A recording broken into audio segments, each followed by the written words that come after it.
Olá, o Senado aprovou a medida provisória que cria um cadastro de bons pagadores, pessoas e empresas que estão em dia com seus compromissos financeiros e aceitam ter seus nomes divulgados nessa lista. O objetivo é baratear os juros pagos pelo consumidor na hora de conseguir um empréstimo ou um financiamento. Para falar sobre isso, a gente recebe aqui no programa Argumento o senador Francisco Dornelles. Ele foi o relator revisor dessa matéria quando ela foi discutida pelos parlamentares, pelos senadores em plenário. Senador, muito obrigado por conversar com a gente.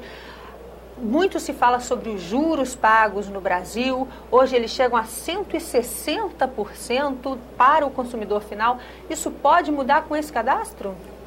É que eu, quando fui presidente da Comissão de Acompanhamento da Crise, nós demos um foco muito grande na taxa de juros, que é uma das mais altas do mundo. E o setor financeiro apresentou que uma das razões de taxas tão altas era a inadimplência. Grande número de pessoas que toma dinheiro emprestado e não paga.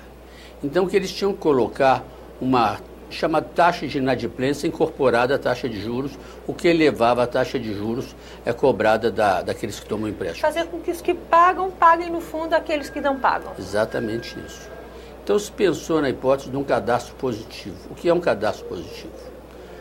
Uma pessoa que paga todos os seus empréstimos, que honra todos os seus compromissos, que não tem nenhum fato que desabone a sua conduta, procura um banco de dados que está sendo criado por essa medida e diga: você está autorizado a fazer um levantamento da minha vida para que meus dados figurem no cadastro, para que possa ser consultado por empresas credoras quando eu precisar tomar um empréstimo. Esse cadastro seria feito pelo governo, senador? Não, isso é um cadastro feito por empresas privadas.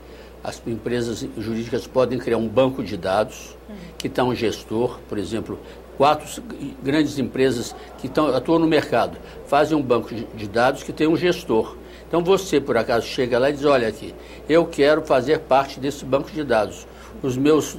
As informações sobre a minha pessoa devem figurar. Então você chega amanhã numa casa comercial ou no próprio banco e fala: eu quero tomar um empréstimo.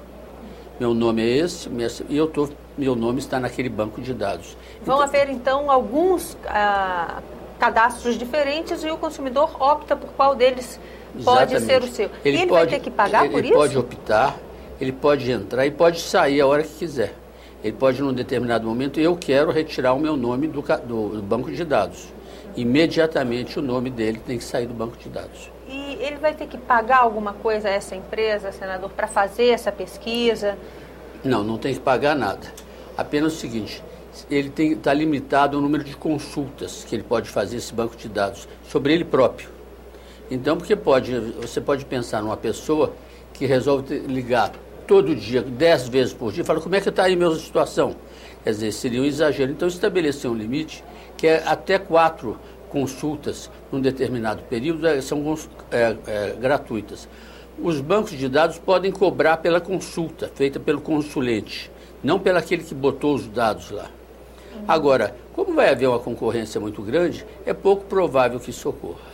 O senhor disse que vai haver uma concorrência porque já há hoje uma experiência. Quem deve ser esse tipo de gestor? Seriam os próprios bancos? Eu acho que você vai ter, grandes empresas vão ter bancos de dados. Os bancos, o sistema financeiro vai ter interesse no banco de dados e muitos podem ter bancos de dados, fazerem um banco de dados juntos. Nada impede que 3 grandes empresas tenham um único banco de dados. Nada impede que uma única empresa tenha seu próprio banco de dados.